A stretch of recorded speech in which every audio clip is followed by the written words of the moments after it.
Ayan, babes, congratulations, AK. Ayan, Jeep, thank you ha, Jeep. Ayan. Sino ba itong pinapanood ko dito?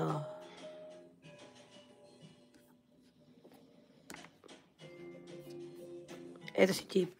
Ito, nakatusok na ako sa'yo. Welcome, boss. Ito, Barbie Vlogs, galing na ako sa bahay mo. Nagtagal ayaw kong masdan ka ng matagal. Oh, di ba, Kuya Chef? Alam mo yon yung sobrang sobrang sexy talaga ng katawan niya, grabe. Buti na lang hindi ako binahagian talaga ng ganyang katawan.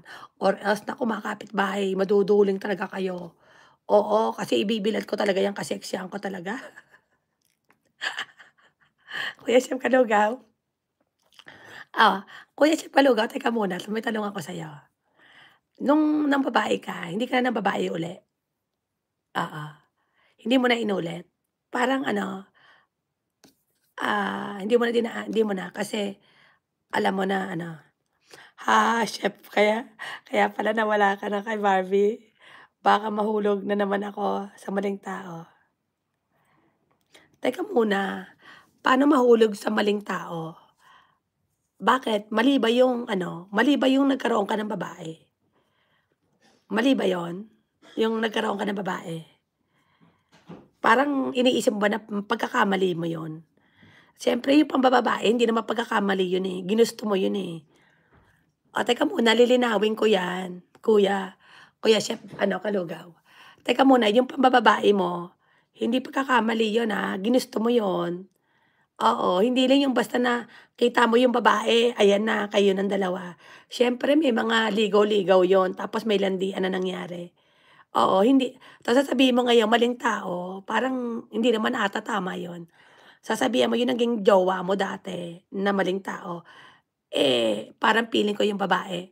Kasi Kuya Kalugaw ganito yon, ang lalaki kasi 'pag ng babae hindi talaga mahal ang babae. Pero yung babae na pumatol sa'yo na may dating asawa na hiwalay, mahal ka nun. So, parang feeling ko hindi siya maling tao. Siguro wrong timing lang yung pagkikita niyo. Wrong timing kasi pareho kayong may asawa. Tapos ikaw kapiling mo pa yung asawa mo.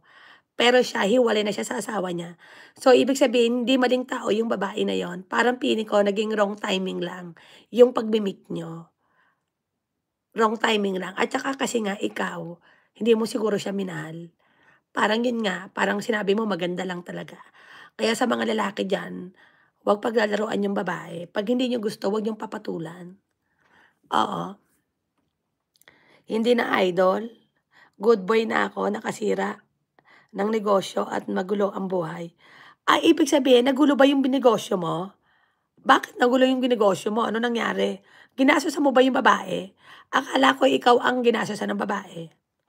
Oo, wrong timing nga, haha. Oo, teka muna, wrong timing, ibig sabihin kung wala kang asawa, mamahalin mo yung babae? Kuya, kung wala kang asawa, ano, mamahalin mo rin yung babae kasi maganda nga, tapos mahal ka din. Teka, bakit nasira yung negosyo mo? Bakit? Ginastosan mo ba yung babae? Oo, doon ka nagkamali. Dapat kasi kahit na bababae ka, wag mong gagastusin yung pera mo dun sa babae. Oo, ba't mo gagastusin yung babae? Siguro konti lang.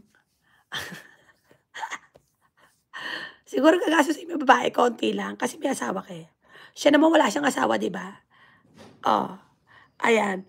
Yung minahal mo siya, pati anak niya sa iba, ano, inilagay mo pa sa iyong inangkin mo na anak mo pero niloko ka pa uli. O teka muna, para may hugot si para may hugot si Jeep Hybrid Vlog. Teka muna, may karanasan ka din ba hybrid? O ikaw naman, ang babae na in love ka, may anak, tinanggap mo may anak, tapos niloko ka pa rin.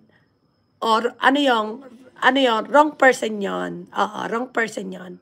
Ang right person kasi talaga, yung mamahalin ka talaga no matter what. Pero pag hindi ka talaga minahal, they're just using you. It's the wrong person. So, at least, nalaman mo mas